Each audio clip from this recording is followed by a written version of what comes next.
filet mignon comes from the small end of the tenderloin called the short loin. It's on the back rib cage area of the animal, and I like to buy it in a large piece. It's more economical that way. And using a fillet knife, you can just remove all of the fat that's on the exterior of the piece. It takes about 20 minutes until you get down to a nice piece of filet mignon. And then I cut the steaks in about 1/2 to 3/4 of an inch in thickness. You can easily freeze what you're not going to use, and it's very economical to buy it in the large piece like that.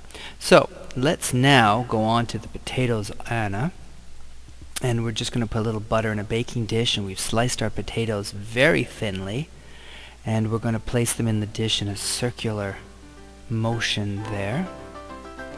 And basically each layer is just butter, salt, and pepper, and you can use a butter brush if you'd like to brush the potatoes with the butter.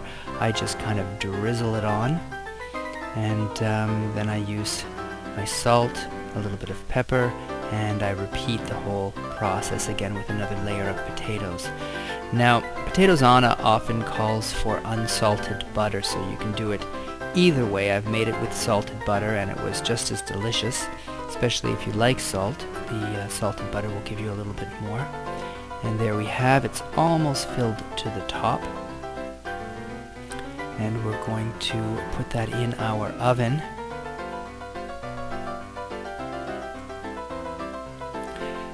So we're just going to cover this and put it in the oven at 450 for about a half an hour. And then you can uncover it and broil it for a few minutes until the top gets nice and brown and crispy. So we're not ready for that yet, so we're going to reduce our heat and just keep it warm in the oven, and we're going to go to our wine sauce that's going to be served with the filet mignon. And we're going to start by putting the butter in a frying pan and adding our chopped shallots and just cooking those for a few minutes. Then we'll add our garlic, and then we'll add our tomato paste. Get that all mixed in. Now we've got 3 cups of dry red wine set aside, so just add a little of your red wine. It's going to help dissolve the paste. Get that all nicely mixed in there. And now you can go ahead and add the rest of the wine.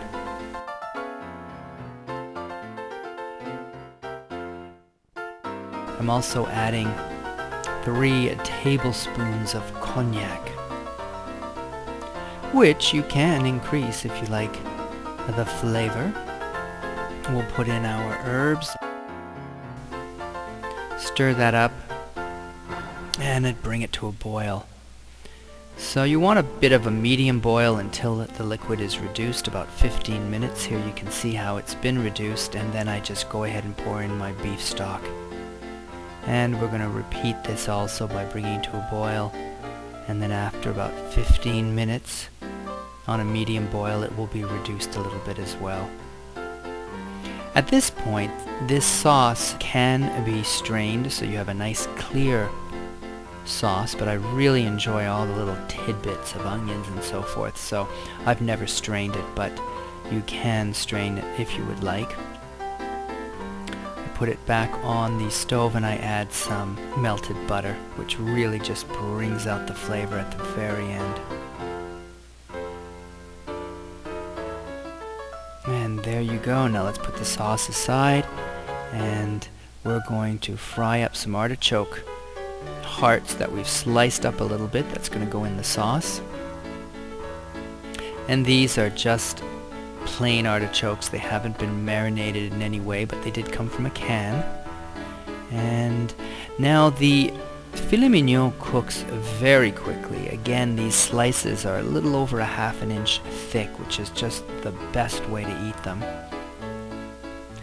And filet mignon Lili has been known also to have been served with a little bit of goose liver, which actually is a little tricky to find, and it's also very expensive.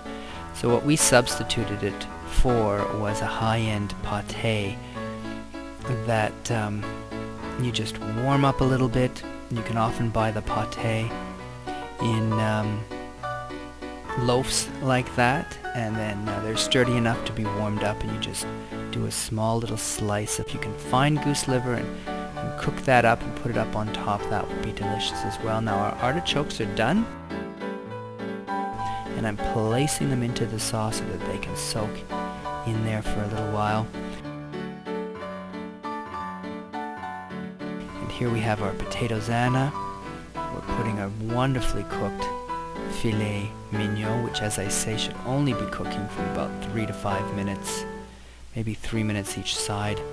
Our warmed up piece of pâté de foie gras,